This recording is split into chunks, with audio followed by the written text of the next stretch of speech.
Bienvenidos a un nuevo programa de la serie Pastores. Como ustedes saben, en esta serie lo que nosotros pretendemos es presentar a nuestros pastores al fin de que se conozcan y, conociéndoles a ellos, conozcamos mejor la Iglesia y también queramos mejor la Iglesia y queramos más a la Iglesia. Tenemos hoy con nosotros a don José Mazuelos. Muchísimas gracias, Excelencia, por estar con nosotros.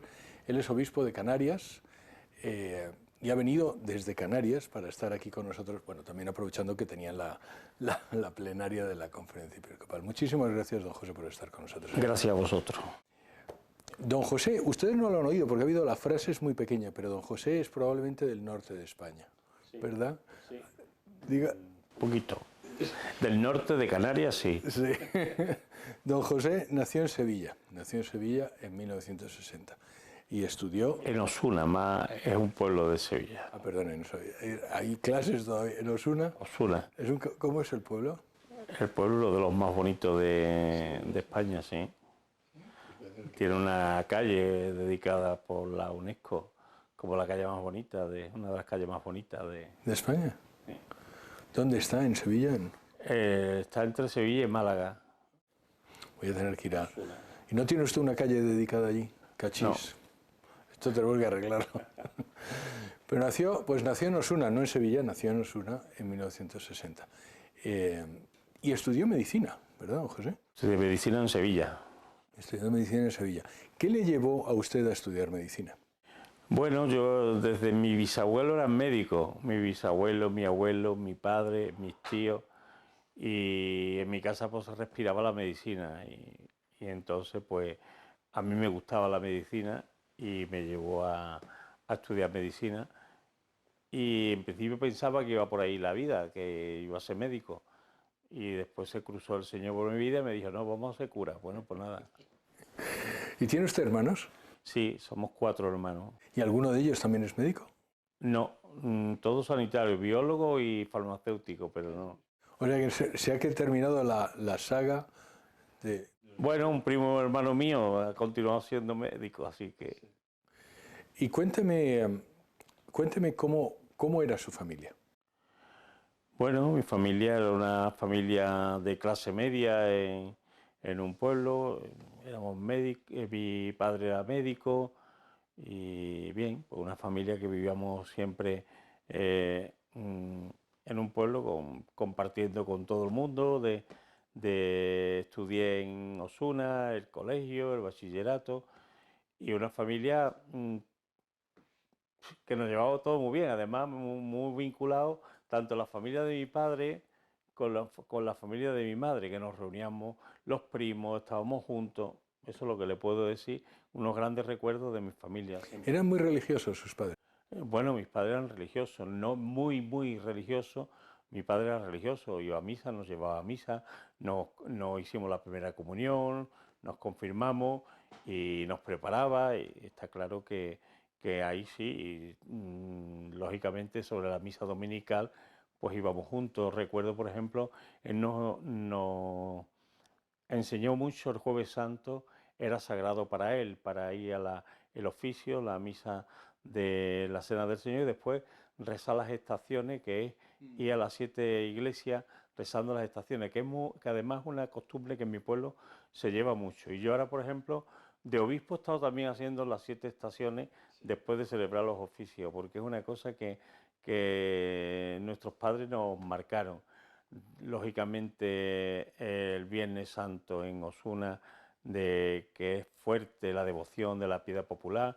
Mi padre siempre iba de nazareno, nosotros también de nazareno. Sí, ¿ustedes estaban en los pasos? Sí.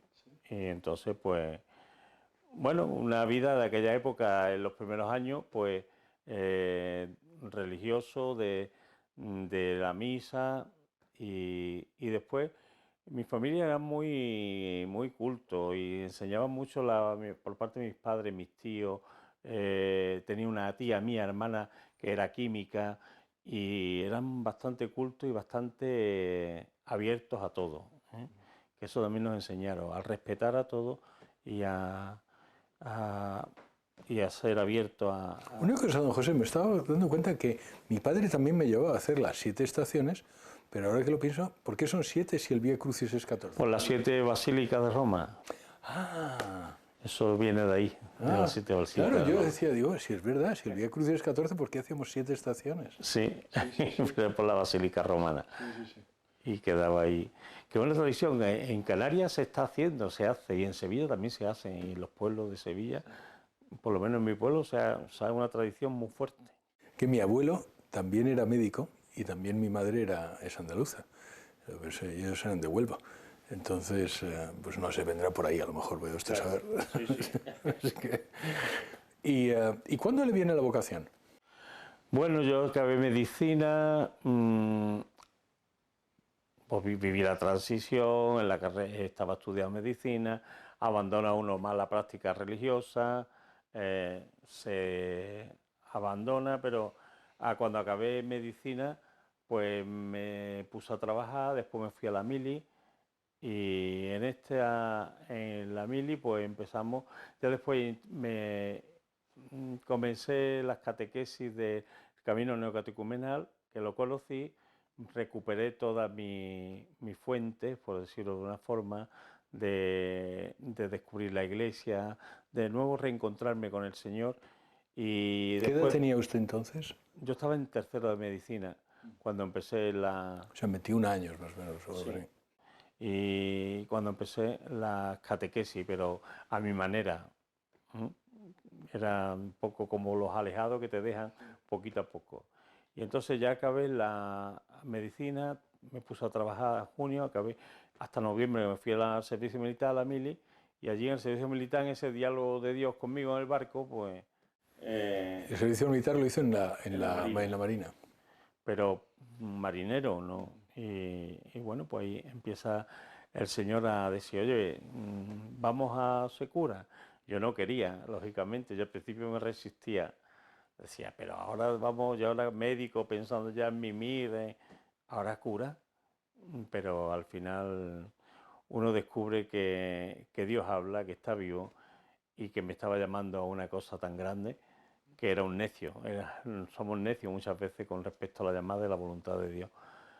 Y bueno, hasta que digo, bueno, lo que tú digas, si tú ves, yo estoy dispuesto a hacer tu voluntad.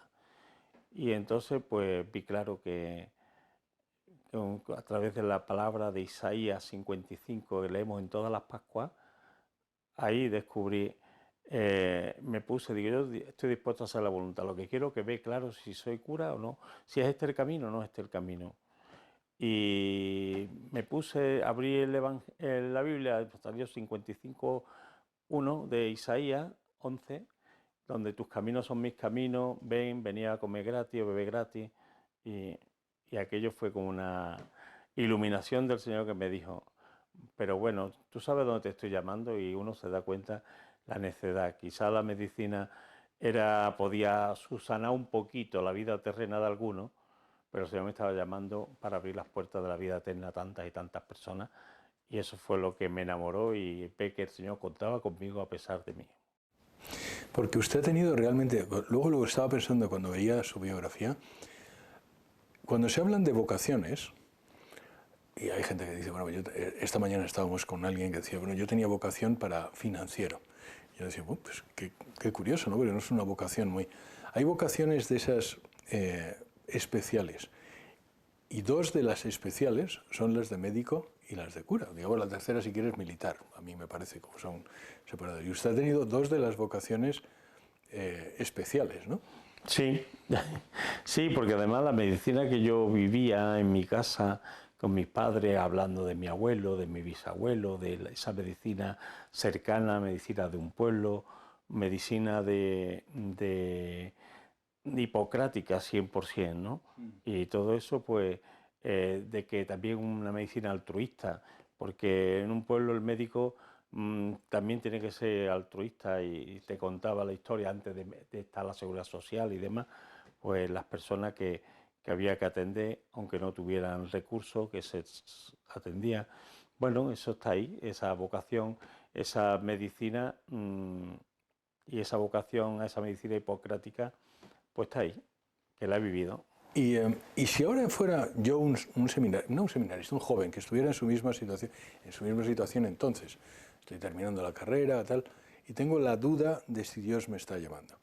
¿Qué consejo me daría para solucionar esa duda? Aparte de abrir la Biblia y que aparecer Isaías 55, que eso ayuda, hay que decirlo. Bueno, yo lo que veo es que hay que buscar, yo siempre digo que somos como un aparato de radio que tenemos que sintonizar la voz de Dios.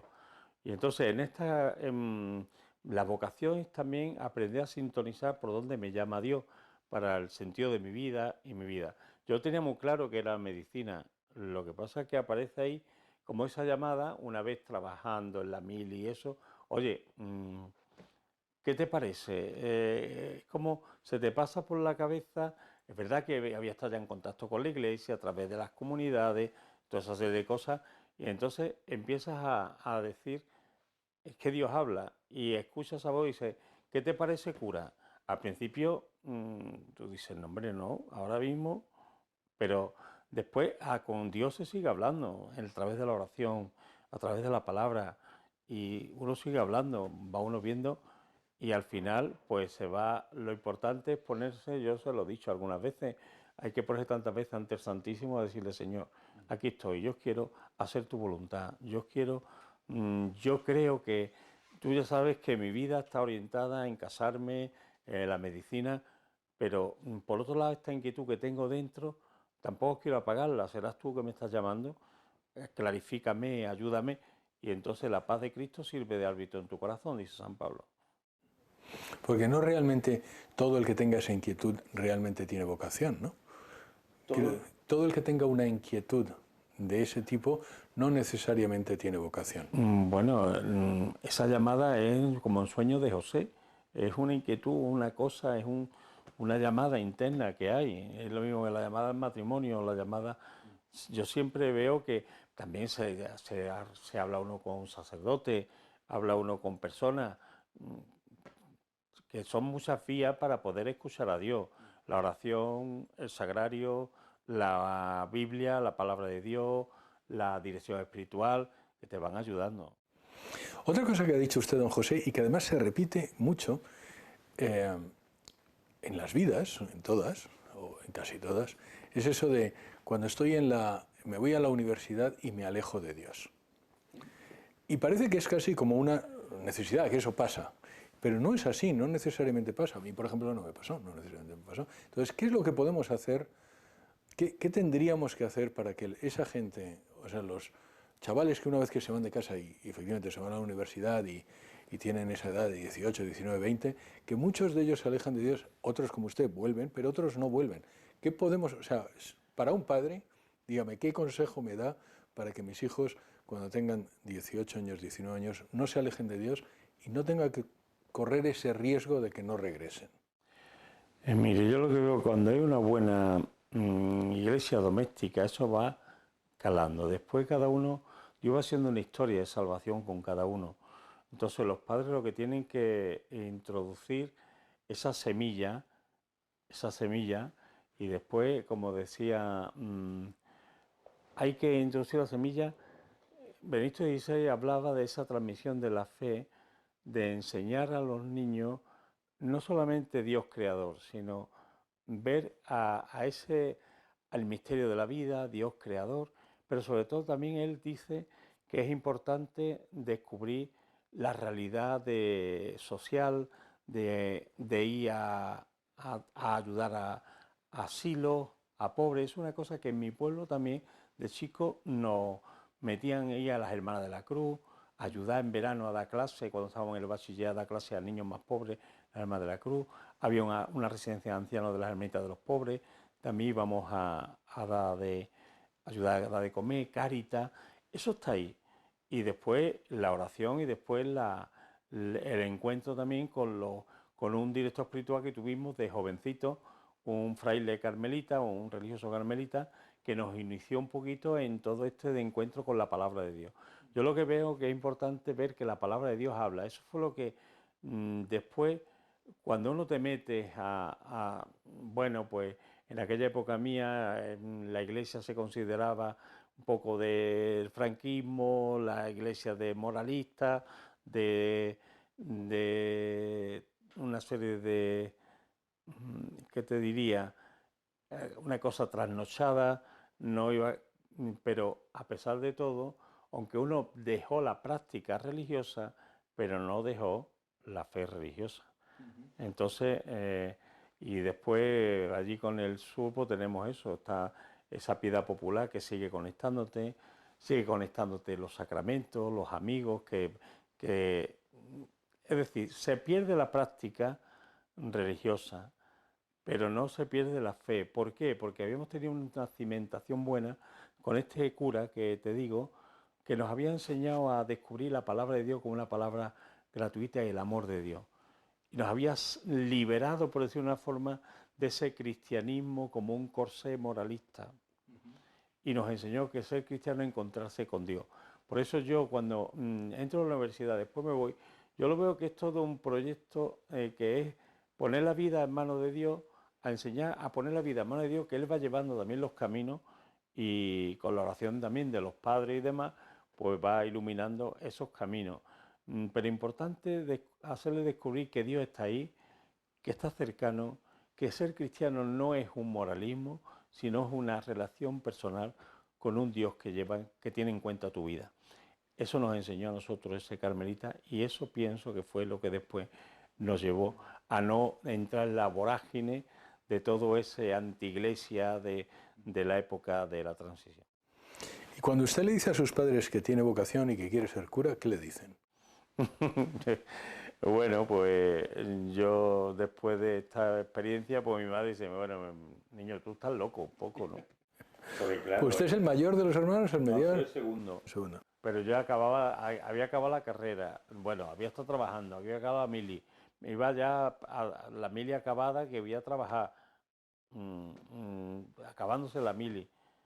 Y yo recuerdo que fue una convivencia a Roma de los jóvenes con las comunidades y demás, que incluso me permitió ir el capitán, porque le dije que yo estaba un poco en lucha con Dios de esto, y a mí me quedaba un mes para licenciarme. Y entonces, bueno, pues me dio un permiso y me permitió ir, y eso lo vi como una palabra de Dios, porque en aquella época, haciendo la mili, no se podía salir al extranjero. Y entonces me dio ese permiso. Después el comandante del barco ha estado de capitán general de allí, de almirante en Rota, que yo he estado obispo de Jerez. Ah, sí. Estaba allí. Hay que ver. Sí. Y nos volvimos a encontrar allí. Y entonces, pues, fui esa convivencia, que a mí aquello ya me marcó y ya después volví y ya me decidí a entrar y se lo dije a mi madre. Y te dije, niño, tú no está bueno, ahora ya, ¿cómo vas a meterte a cura? Pero también le digo, mi padre no dijo nada. Su padre no dijo nada. No, no me dijo nada. Él era muy respetuoso en ese campo y se puso contento, ¿entiendes?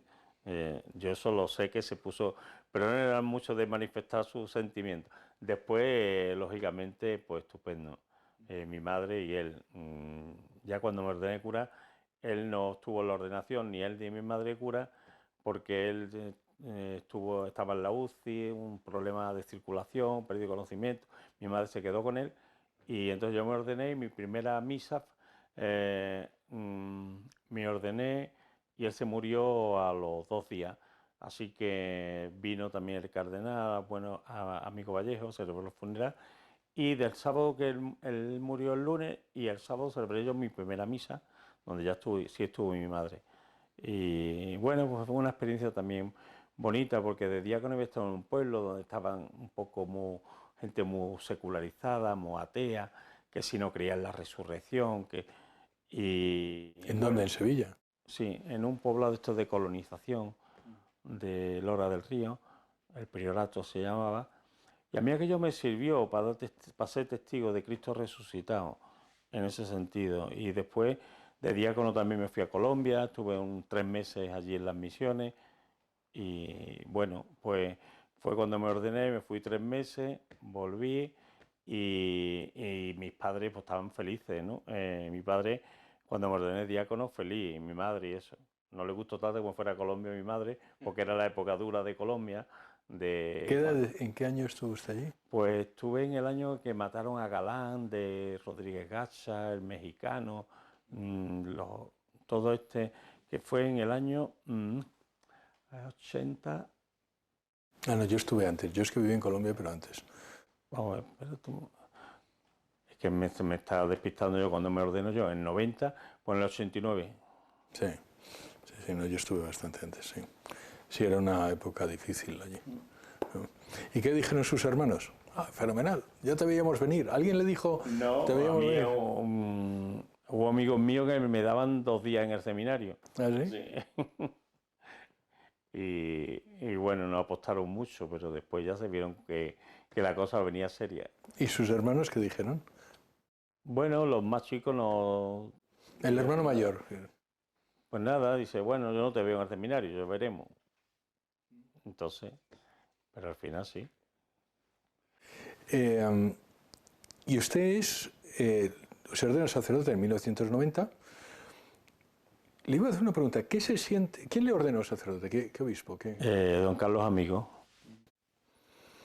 ¿Y qué se siente cuando uno se ordena sacerdote? Bueno, el sí de Dios, en definitiva. Yo siempre digo, yo no soy sacerdote porque yo quería ser sacerdote, sino es una llamada que el Señor me llama para la misión. Me ha dicho, ven y sígueme, vale. Y a mí, sí, tú, a seguirte a qué. Lo que he dicho antes, hay montones de cántaros que están esperando llenarse de esa fuente y ese caudal de amor de Dios que significa el sí a Dios y configurarte con Cristo en el ministerio sacerdotal. Pero no siente uno una responsabilidad inmensa. Vamos, yo imagino, digo, jolín, me ha seleccionado, soy la pera. Por eso digo, la primera cosa es decir que ves el amor de Dios de contar conmigo para esta obra tan grande, eso está claro. Y entonces eso te supera, pero después la obra, pues claro que te supera, pero él sí de Dios decía, oye, que yo estoy aquí, que vamos. Y bueno, y con Cristo, y cuando uno tiene la experiencia de Cristo resucitado ha descubierto que la voluntad de Dios es mm, lo que más sacia, pues se mete ahí y entonces entra con mucho entusiasmo, y mucho puesto en tus manos, Señor, en tus manos estoy. Pero si me pongo a mirarme a mí, me hundo como Pedro. Pero mirando al Señor, nos comemos el mundo. Y usted estudia teología moral Sí. y es doctor en teología moral. Díganos qué es la teología moral.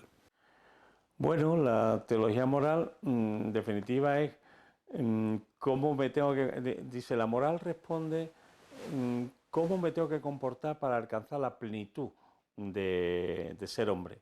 Nosotros decimos, cómo me tengo que comportar para alcanzar la plenitud de ser hombre en Cristo Jesús, la revelación plena sobre la plenitud del hombre. El comportamiento y la moral va muy conectada con la ontología, con el ser. Entonces, la teología moral dice, uno que se configura con Cristo, su actuar tiene que estar en este campo.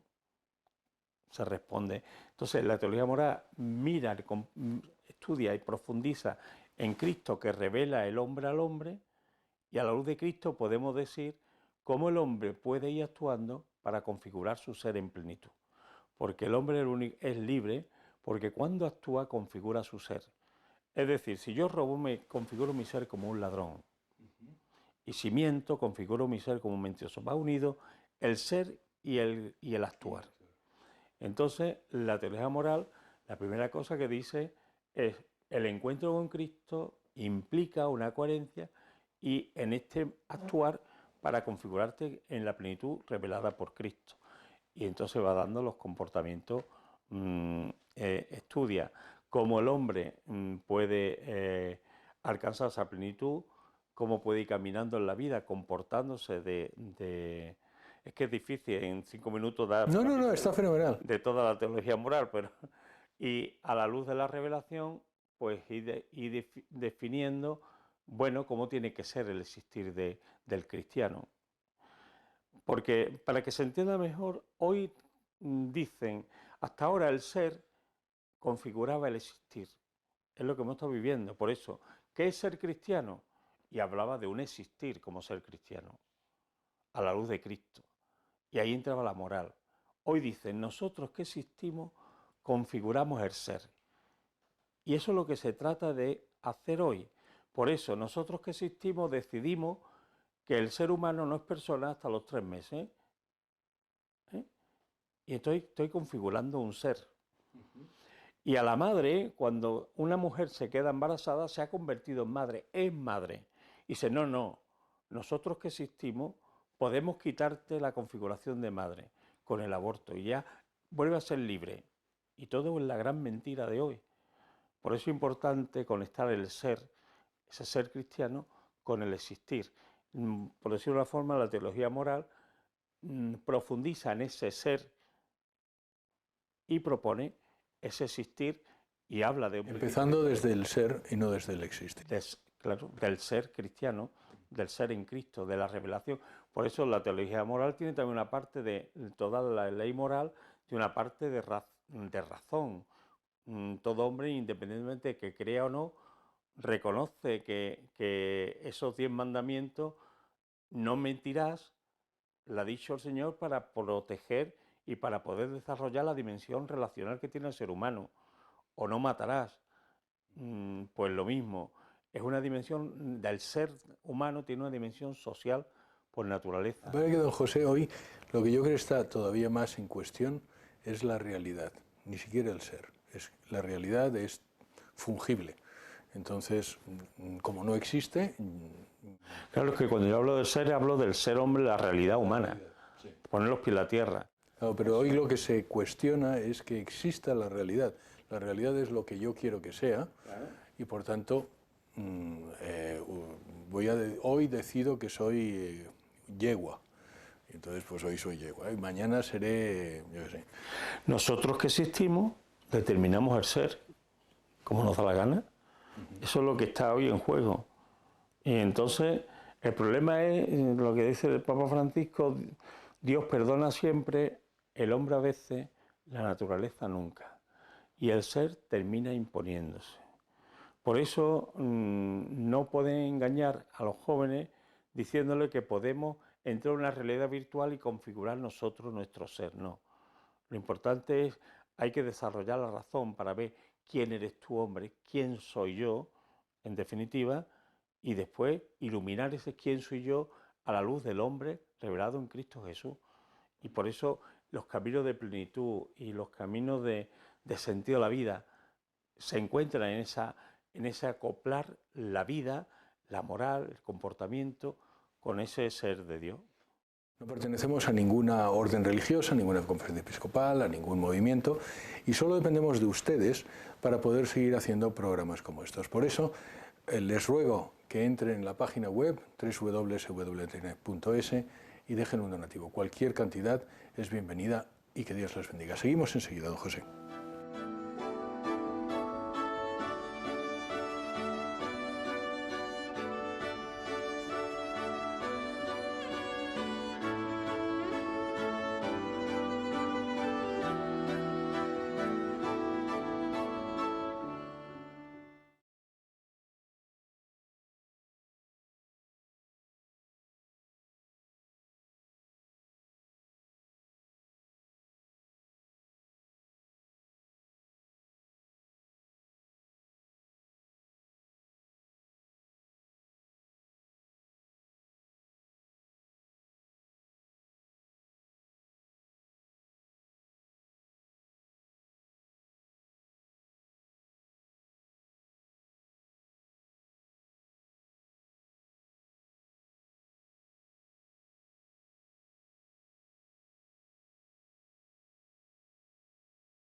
Volvemos con don José Mazuelos en esta segunda parte. Le habíamos dejado que le habían hecho usted, ya se había ordenado usted sacerdote y ahora es, le nombran párroco en Lora del Río. Sí. ¿Qué hace un buen párroco? Bueno, pues estar con la gente. Yo allí he hecho de todo, ¿no? Era un poblado un poquito alejado, pero además hacía hasta guardias de médicos, porque Ah, claro.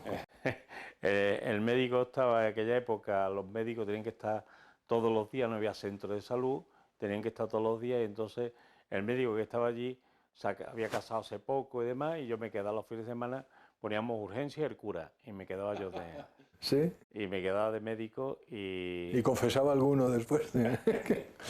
Era un pueblo muy secularizado, un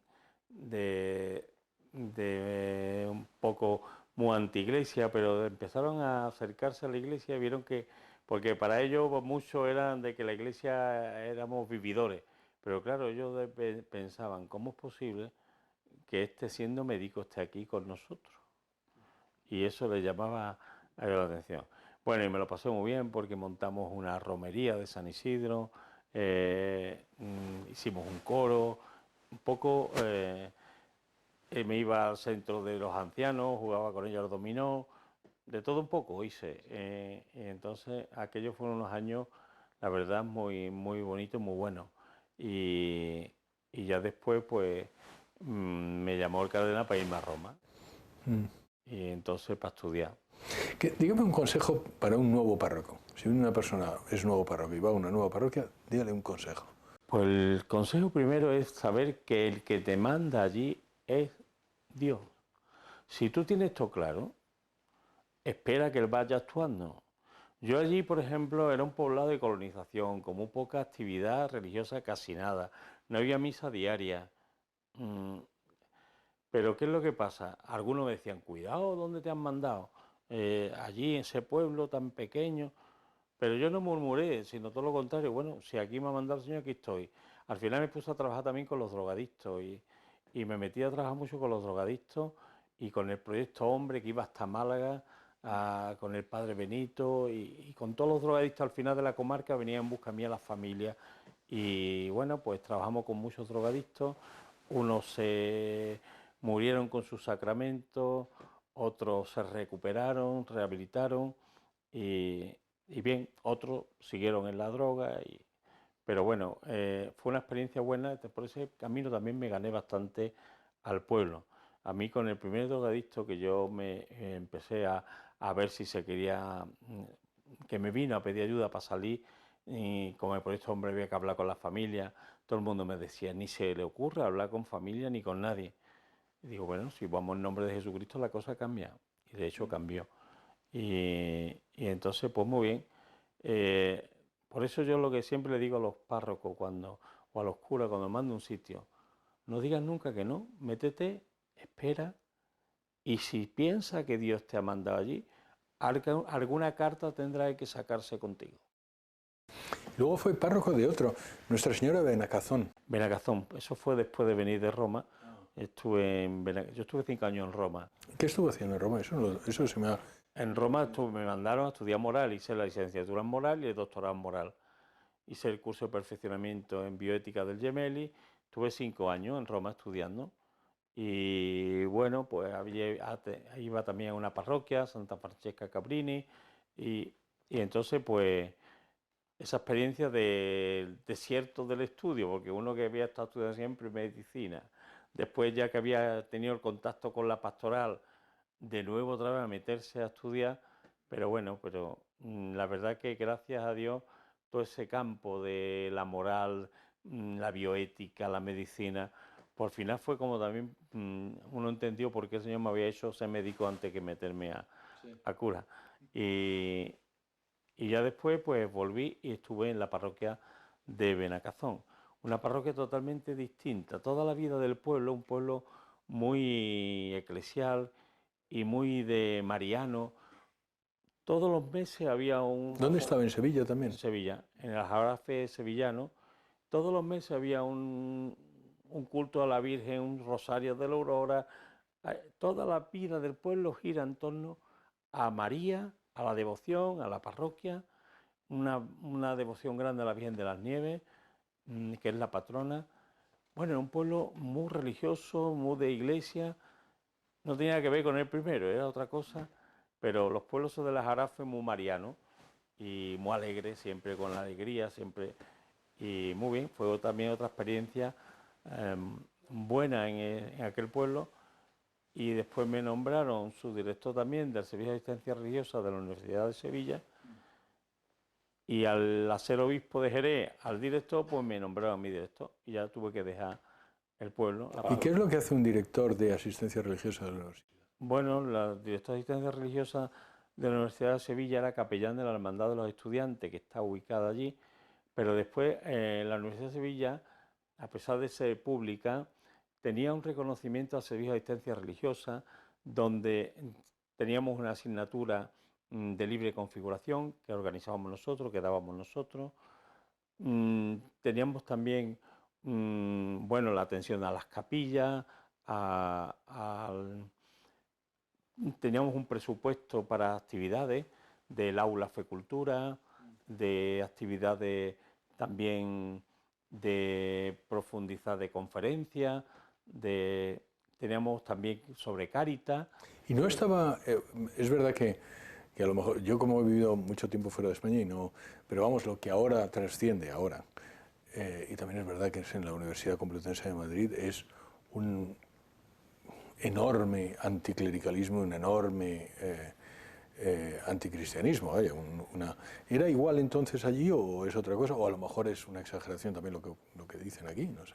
No, siempre hay sectores que decían que por qué el servicio de asistencia religiosa, pero también es verdad que el hecho de que la hermandad estuviera allí, la hermandad de los estudiantes, en Sevilla las hermandades tienen mucha fuerza en ese sentido, porque esa hermandad de los estudiantes había catedráticos, había gente universitaria, profesionales, que siguen vinculados a la hermandad, que están ahí. Y entonces eso hace que se viera normal, pero el que creó el servicio de asistencia religiosa también en la hermandad, pero fue un rector que era comunista, Pérez Royo. Y entonces eran aquella gente andaluza, de aquella el Partido Comunista, incluso socialista, de aquella primera ola, eran gente que eran abiertos en ese sentido. No, ellos decían, bueno, la universidad tenemos que estar abiertos a todo, es plural, no pasa nada porque haya un servicio de asistencia religiosa y que esté vinculado a la hermandad de los estudiantes, porque está en la sede de la hermandad, está en la misma universidad. Y entonces había gente que luchaban por esa pluralidad y esa libertad. De hecho, nosotros también atendíamos en la Cáritas universitaria, atendíamos a veces a musulmanes. Eso lo valoraban, que la Cáritas universitaria también ayudaba a estudiantes, independientemente del credo. Y cuando alguno me decía, es que no entiendo por qué tiene que haber un servicio de asistencia religiosa subvencionado por la universidad, digo, bueno, no está el Banco Santander para facilitarle las cosas a la gente, porque hay un servicio de asistencia religiosa, un servicio de deporte, el SADUS, pues también está el SADUS, y es una cosa muy típica, muy original de esa Universidad de Sevilla, que después lo han defendido, lo siguen defendiendo una gran mayoría como una pluralidad, una apertura. ¿Sigue estando allí? Sí, sí, sigue.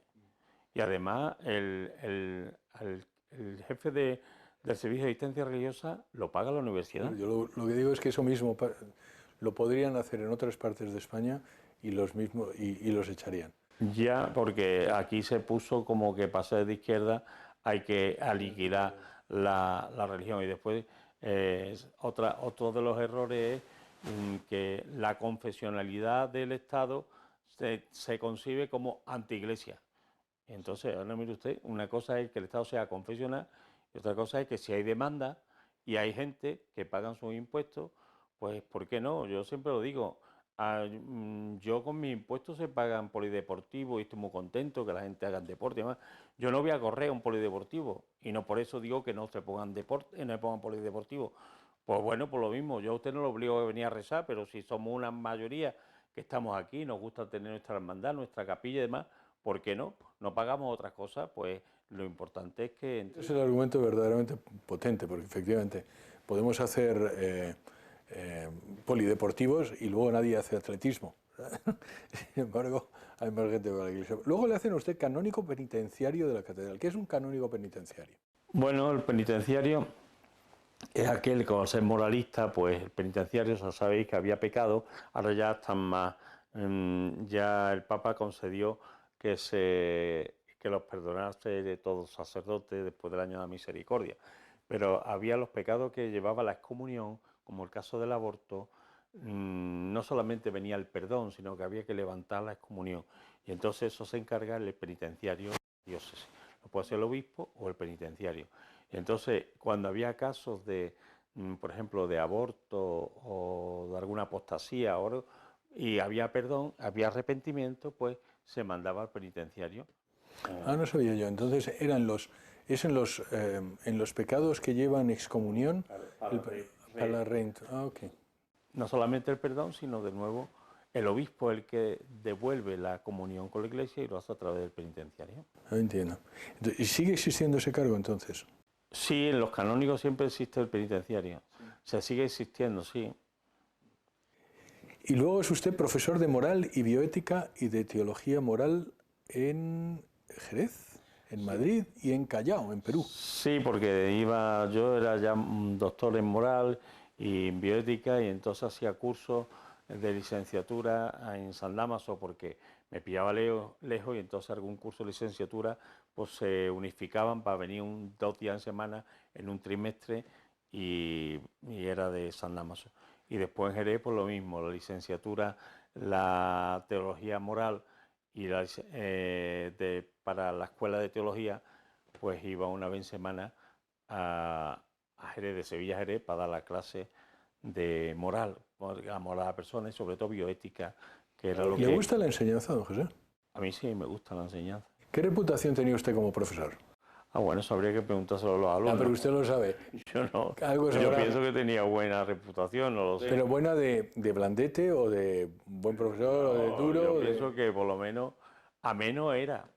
¿Cómo ha dicho? Ameno era. Ameno. Eso sí, ameno. Yo ahora cuando doy una conferencia yo veo que la gente no se duerme mucho ni se mueve mucho, sino he seguido ahora, bueno, pues trato de hacer todos estos temas de medicina, filosofía, teología, que implica toda la bioética, intento dárselo a la gente Masticado. masticado y utilizando lenguaje más de andar por casa que ponerme en plan académico. Entonces la gente va entendiendo un poco ese, por ejemplo, ejemplo que te he puesto de esa relación iglesia-estado, del polideportivo con eso, pues más o menos por ahí. Pues entonces sí, entonces bien. Y entonces el 19 de marzo del 2009 le nombran a usted obispo de Asidonia, Jerez. ¿Y se esperaba usted que le nombrara obispo? No, yo no esperaba que menos de Jerez.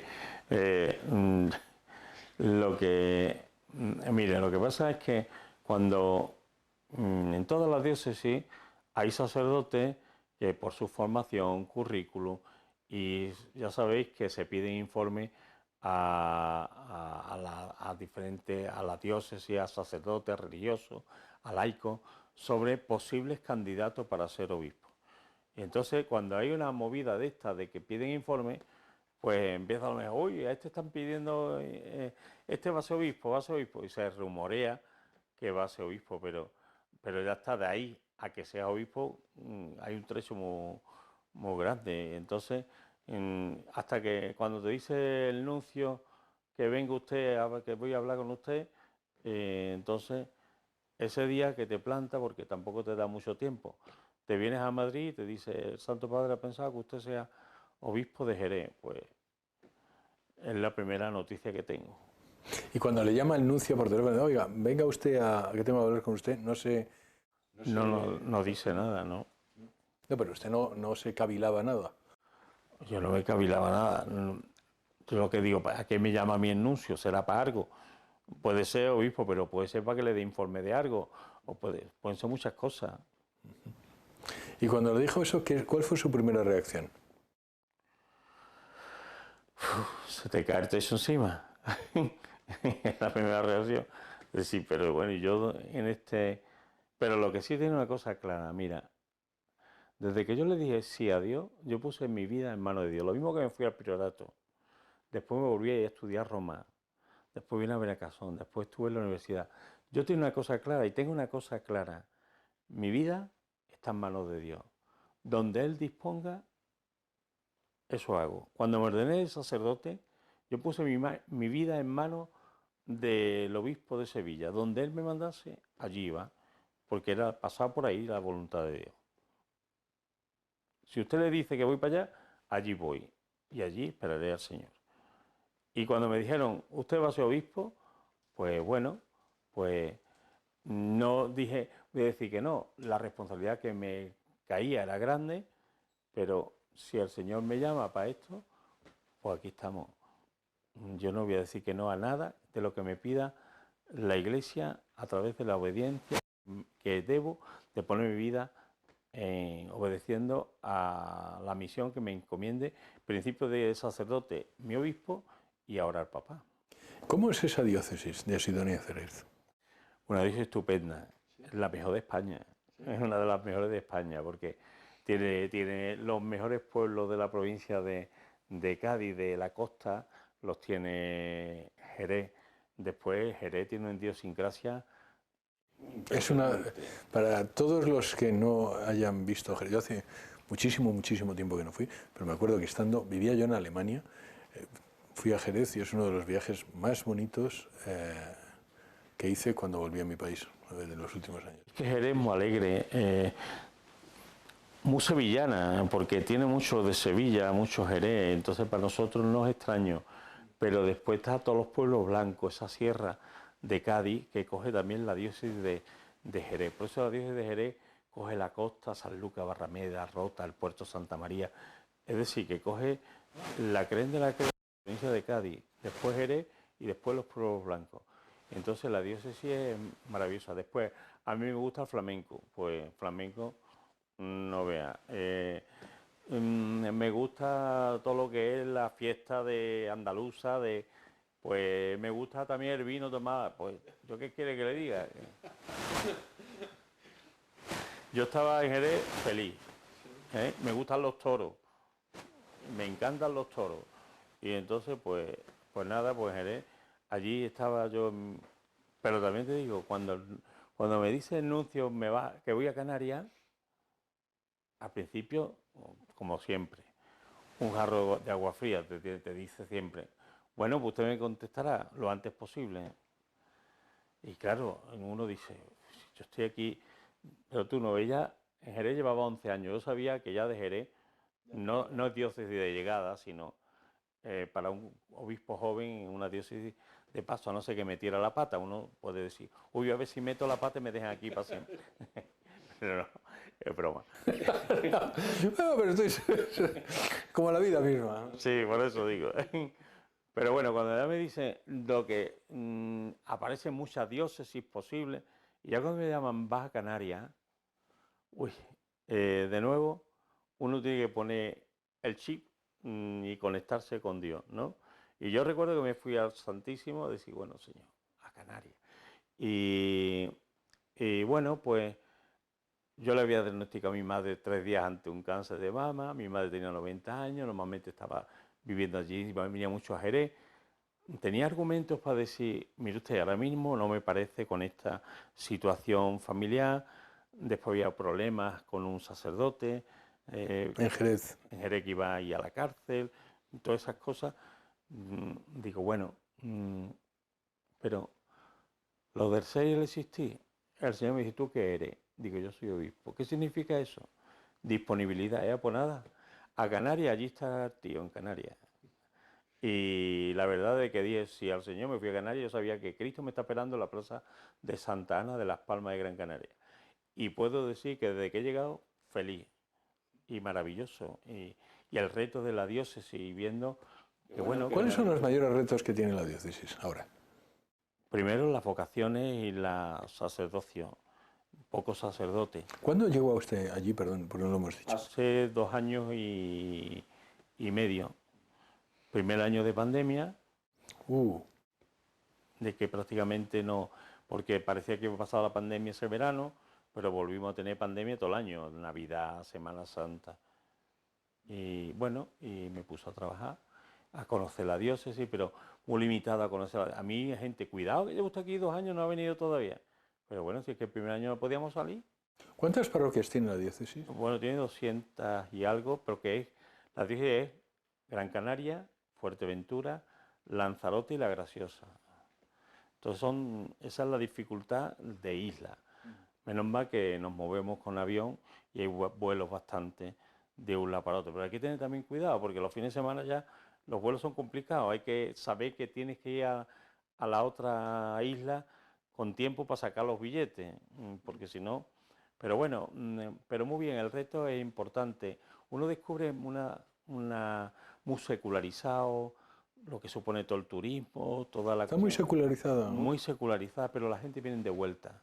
Al mismo tiempo, todavía hay allí toda la parte de... Hay una gran devoción y una piedad popular.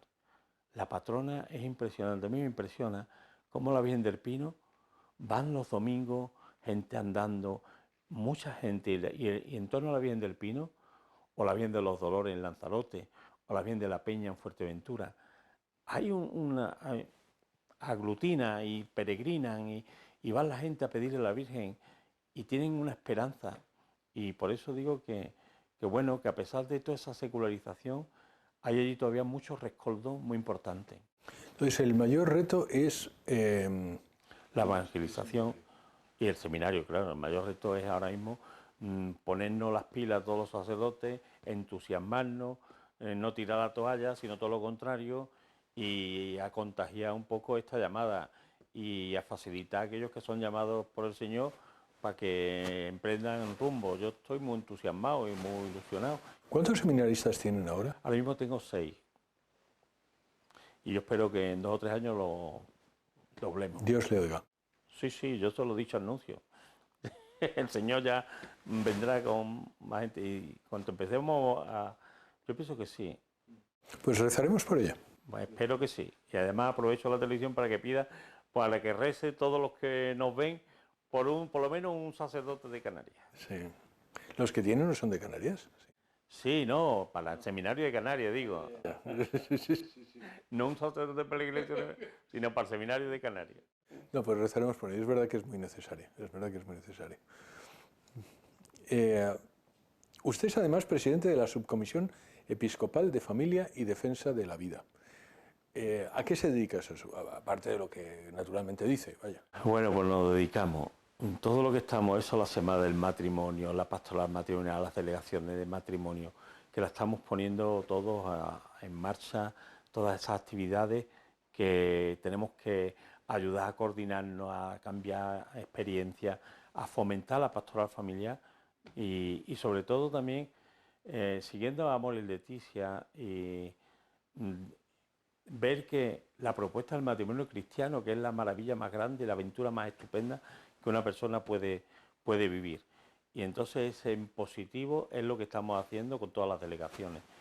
Después también tenemos que ser una voz de los sin voz y una voz de esos niños que son eliminados en el seno de su madre, la voz de los sin voz de tantos pobres ahora con estas legislaciones, tantos menores que les quieren meter hormonándolos sin ton ni son, todo al servicio de las multinacionales, de la biomedicina, toda esa eutanasia también, la vida, sin tener unos cuidados paliativos. ¿Cómo se propone la eutanasia? No se olvide que todos los medios de comunicación están a favor de esto.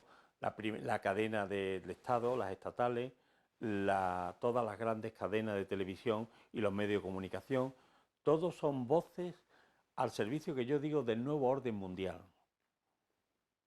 Que me interesa crear el hombre del deseo. Y entonces, venga, queridos marxistas, el marxismo está al servicio del gran capital.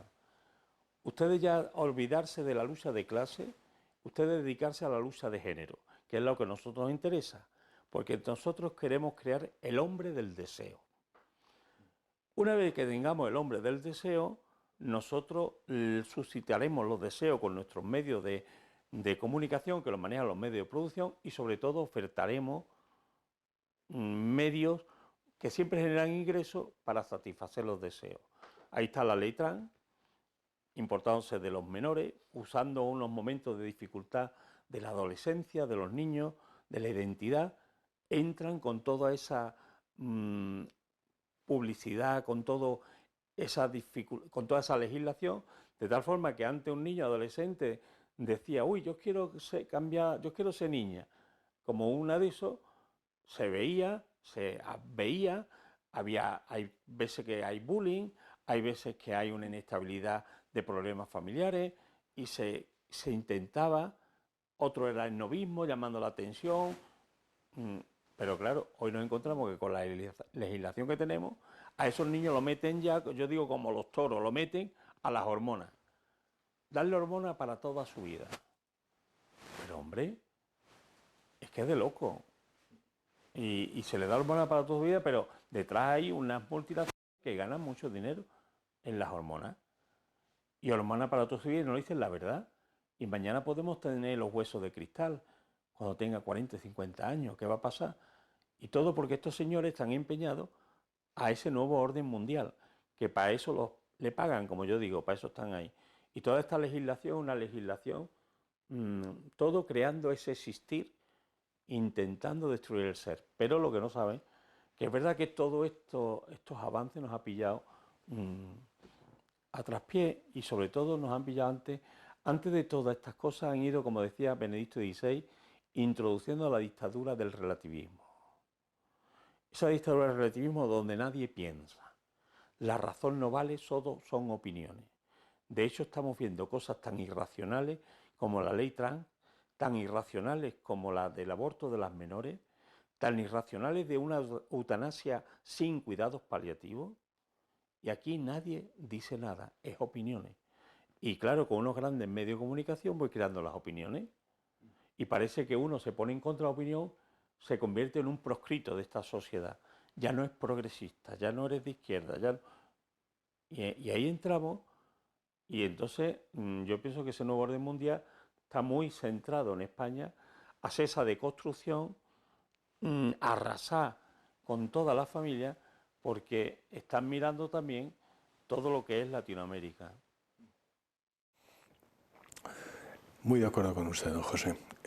Lo vamos a dejar aquí, y lo lamento mucho porque la verdad es que estaba siendo una conversación fenomenal, pero hemos llegado a nuestro fin. Entonces, nos vamos a despedir aquí. Es otro programa de la serie Pastores. Hoy hemos tenido con nosotros a don José Mazuelos, monseñor don José Mazuelos, obispo de Canarias. Muchísimas gracias una vez más por estar aquí y nos vemos, si Dios quiere, en la próxima edición del programa Pastores. Y hasta entonces, que Dios les bendiga.